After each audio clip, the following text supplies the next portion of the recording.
we'll have a table or something out for you. You're gonna get your dressing change kit. Now this was this lecture last week, right? I think, okay. So this is the dressing change kits that we use at MATC, and I know I talked about when you're on the floor. It depends on what your floor, your facility has. Sometimes you're gathering individual pieces of sterile equipment and making your own sterile field. But this is a really good way of learning sterile technique. And if we get a chance to do catheterization next week, it's also a sterile kit. So this is the foundation of the sterile technique all together. So whenever you're doing a sterile procedure, you're gonna have extra equipment with you that Paul talked about in his video and that I mentioned last week in lecture. Because if you're in a patient's room, you have the patient all ready to do a procedure and you need, you break sterile technique, you don't wanna have to like put the patient down, cover them up, say, I'm sorry, I have to go. I mean, that's just, so it happens, but you don't want it to happen very often. So I have 2 sterile dressing change kits here. They do contain sterile gloves, but I'm always going to have an extra pair of sterile gloves with me in case I break technique. Then you just change the gloves. Since we don't have exam gloves by the bedside, you're going to bring your own pair of just clean, regular gloves.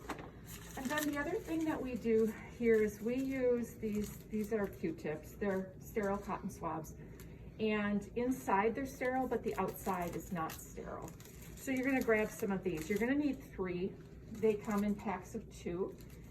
But if you drop one on the floor, or when you're putting it on your sterile dress on your field and it's outside that 1-inch border, then you'll need to get. So just grab a bunch of them. We're gonna try, I can't say this on video. We might not have enough of these. So yeah, I gotta. Yeah, you got my keys over there. We might go shopping later. We're gonna go shopping right now. Okay, so now I've come into the room and it's always the same. You're gonna sanitize your hands, identify your patient, explain what you're gonna do, provide privacy. And I would let this person know that I'm Karen, I'm his student nurse today. I'm gonna be changing the dressing or the bandage. You know, patients say bandage rather than dressing on your incision. So I would flip up that other side rail, and then I'm gonna raise the bed up. When you're doing a procedure, whether or not it's sterile, you really need to have the bed at a working height so you don't hurt your back. These beds are, come on. But when we're doing a sterile procedure, everything needs to be above our waist. So this is pretty good and this is pretty good. Now, however you set this up is up to you. It's whatever works for you, whatever's comfortable for you. Because I'm demonstrating it, I'm gonna have the table here. Oftentimes I'll have the table here, but I think of it as a little drive-through window because I cannot, once I apologize. It's a little loud. I was like, what kind of drill is this? I was like, Sorry. it's a dancing drill, okay. And I don't have a blanket to cover up him. Is there, sure, thank you. He doesn't have to tell you anyways. Thank you so much, thank you.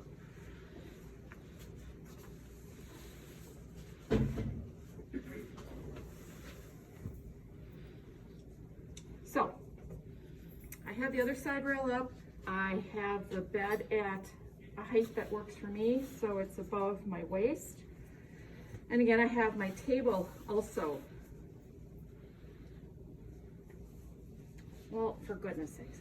Are my keys there somewhere? Yeah, I gotta use it. Remember to get there. Yeah, I know, aren't they? I usually throw them around and lay them around. You can look through all my stuff. I don't care. Okay, so this person has an abdominal incision.